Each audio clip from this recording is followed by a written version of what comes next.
Good morning. John McCarthy in Chicago. I joined CPI about 1 year ago when Caleb organized the Unite Against the Imperialists conference here. That's the one that they tried so very hard to prevent from happening, but they couldn't.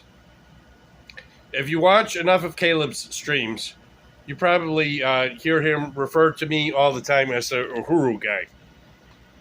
And I should protest because for most of my 50 something years, I've been involved in political fights.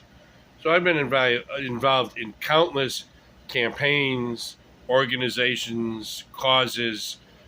For him to reduce it all to just one single thing, you know, I really should protest and I really should object.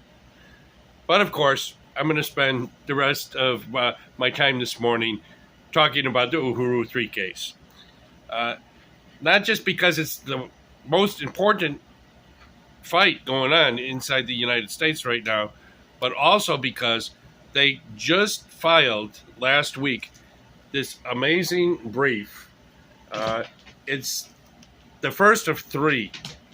Each of the defendants is going to have one filed on their behalf. This one was filed on behalf of Penny Hess by her lawyer, Leonard Goodman, who is also from Chicago, a great fighter for civil rights and for the First Amendment.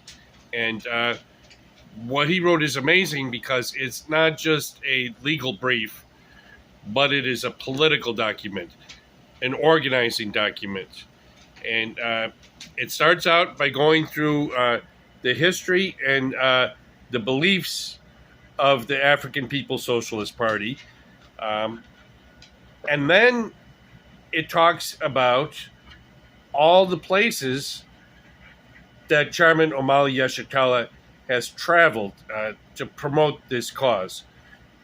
Because, yes, it's absolutely true that he went to Russia and gave two speeches to a NGO, a non-governmental organization. But it's the exact same speech that he gave in Nicaragua, in South Africa, in Spain, in Paris, in Berlin, in Ireland, and in Oxford University, England, right? The same exact speech he's been giving for decades, and that is speaking about how the descendants of Africa who have been forcibly dispersed against their will all around the earth are part of one nation and that they are owed reparations by the United States and by the European powers.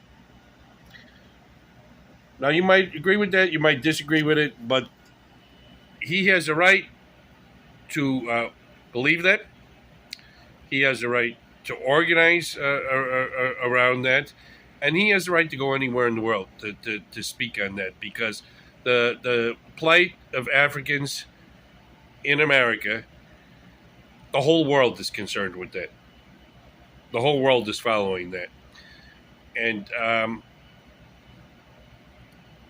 this document then goes into the whole history of rulings around the First Amendment and free speech in the United States. It cites like about 20 something at least different cases, right, where the government has challenged free speech and has been struck down by the courts and by the Supreme Court.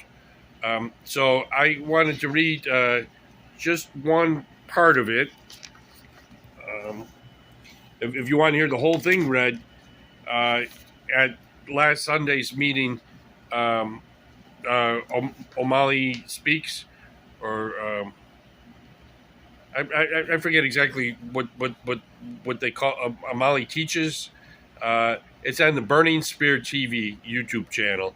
They read the whole entire thing. You can also go to their website and download it, the text of it, like I did. But I'm going to read this part here.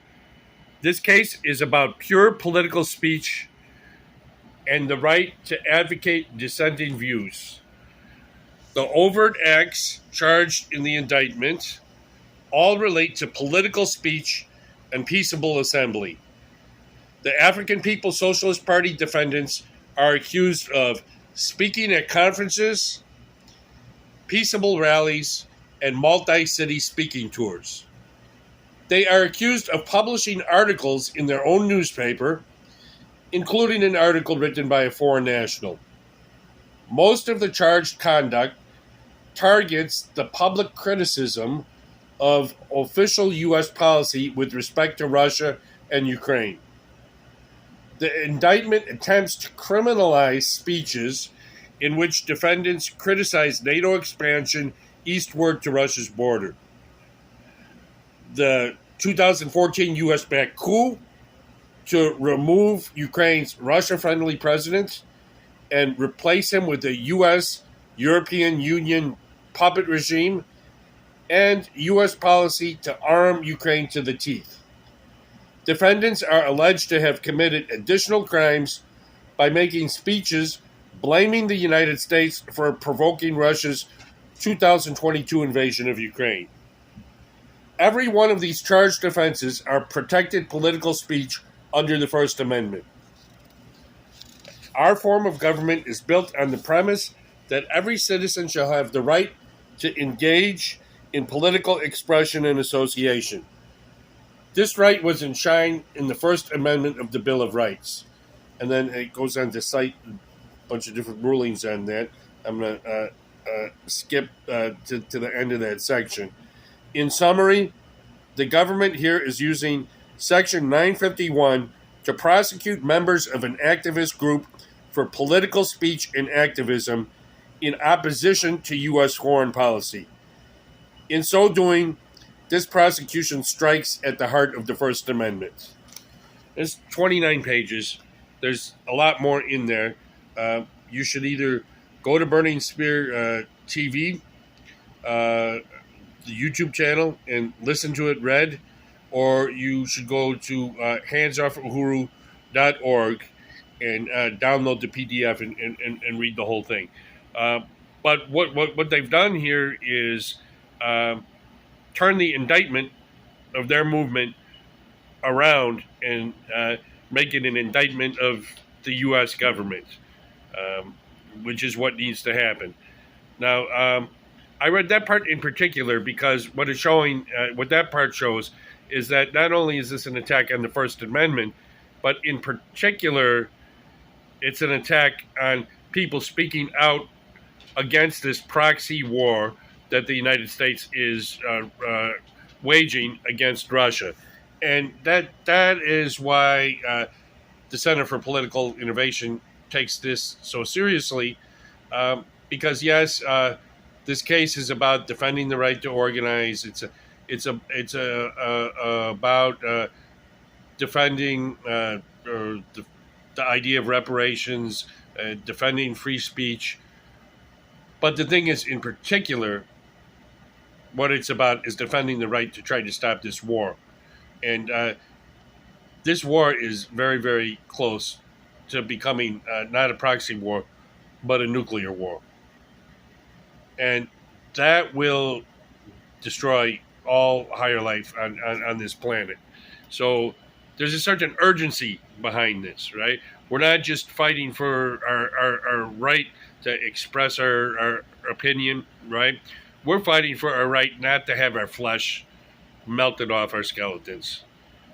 We're fighting for the right to not hand this planet over to the cockroaches. This war has to be stopped.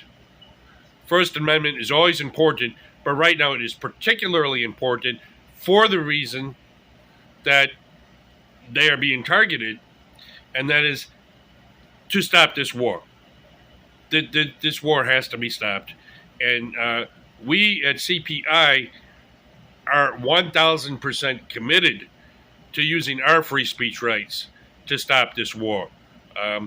We were endorsers of Rage Against the War Machine, and there is another rally smaller, but important. It's the start of something.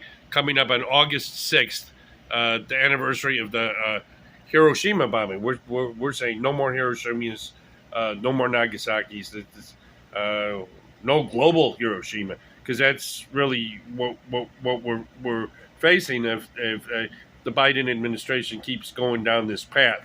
So there's a main rally in New York City.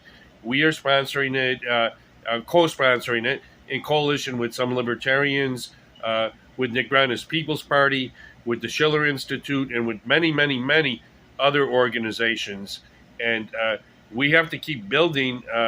We have to let people know that Russia and China are not our enemy, that Wall Street and the neocons are, and we have to get people to fight to stop this insanity.